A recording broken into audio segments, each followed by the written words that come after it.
asking. The agent came back and said, look, this is really what they're looking for. I said, I can't do that. But I came real close to what they wanted.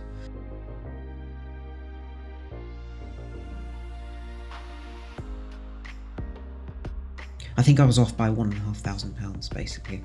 I said, look, this is a good price. There is no other property in this area with this specification that is selling for that price that I've just offered you.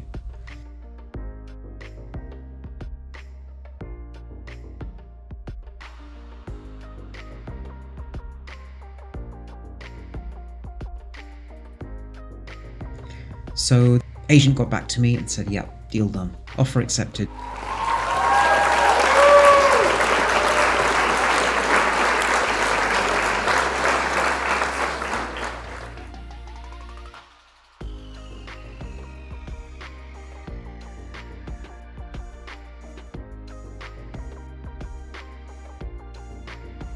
And this time there was no email later on saying, no, now your offer is not accepted. No, it stands. So we're now going through the conveyancing process. So that's a relief.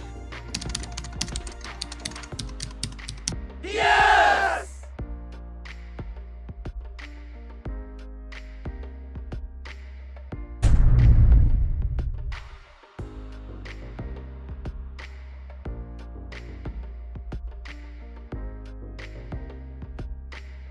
Now you're going to say to me, well, Abu, why did you overpay?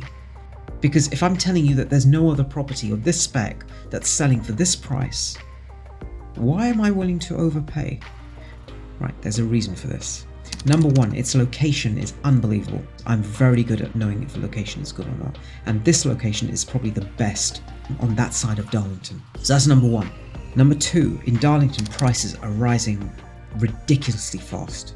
I saw prices rise by 3-4% every week. I was watching it happen. I was seeing properties being sold above asking price within days. The other thing was that this property was actually in very good condition, but it needs to be refurbed. But the skeleton of the property is really good. Also, the square footage of the property is over 90 square meters. It's a big property. Now, the other thing also is that because of the size of the rooms, this could be turned into an HMO. And if we convert it to an HMO, the return on investment will just shoot up to 17-18%. If we let it out as a family let after we refurb it, we're going to get something along the lines of 10.5% ROI. I thought I would add this extra comment about the 10.5% ROI I just talked about.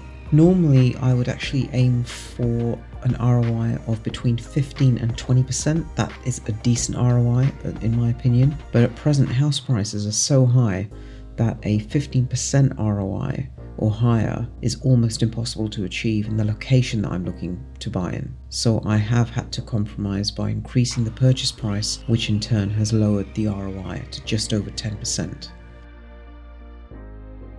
It's not all bad news. In 2 years, my plan is to do a complete refurb on this property, converting it to a 4-bed HMO, and then doing a refinance to pull out a lot of my money from the deal. So this should give me a 20% or higher ROI. Remember guys, when it comes to property, it's always best to look at properties in terms of their long-term gains, not short-term. So it had all these things going for it. And because of that, I said, let's offer a big price for this. I knew that if we'd kept this thing going week after week, prices would have kept going up, and eventually this property would have been sold to someone else, because in a month's time this is going to be the market value. And my business partner, who was really scared about everything, he's never bought property before in his life, he was really scared. He was saying, oh, we need to do below market value. That's what I saw on YouTube. That doesn't happen now. Those days have gone. They'll return, but not just yet. It's a seller's market. The seller gets multiple offers on a property and they choose which one they go for. There is no negotiating unless you go for a property like what I did, whereby the price is so high, it's unrealistic.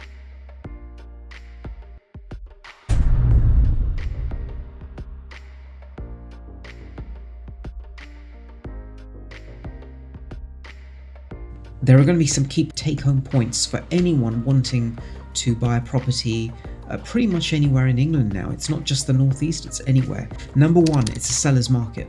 The seller gets multiple offers, multiple viewings, and he or she gets to choose the offer that they want to go with. The buyer does not get to choose.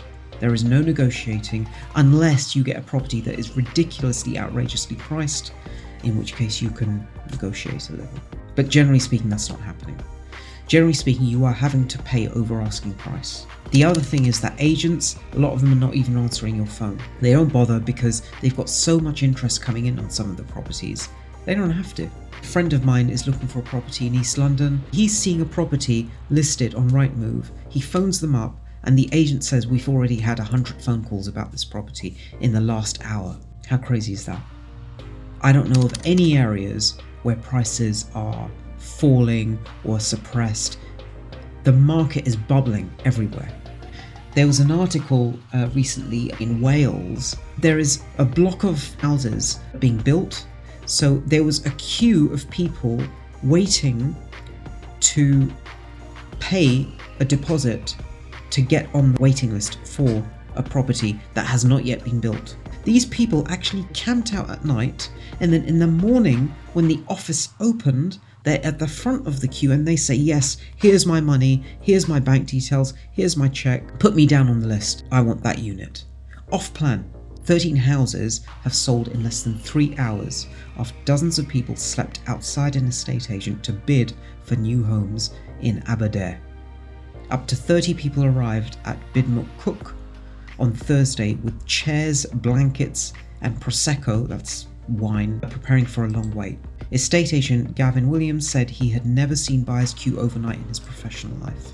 This is how bad things are getting, guys. People are obsessing of buying property. You are going to have to pay an asking price or above asking, unless the property has been valued incorrectly. With solicitors, mortgage brokers, because they're so busy, the conveyancing process is taking a long time. Even to get a mortgage broker, 18 months ago, I could phone up a mortgage broker, get an appointment that day to speak to a mortgage broker, and within 2 or 3 days, they would call me back and say, Abu, we've got a deal for you. This is your lender. Now, what you have to do is you have to book an appointment. They phone you up in 2 or 3 weeks. They get all your details, and then they will call you back roughly a week or so later with a mortgage lender. So this is how serious the market is right now. It's boiling hot.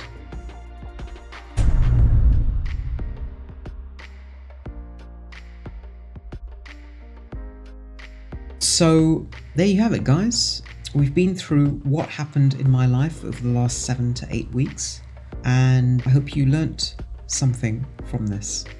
If you've got any questions, any comments, then by all means leave them in the comment section and I will try and answer them.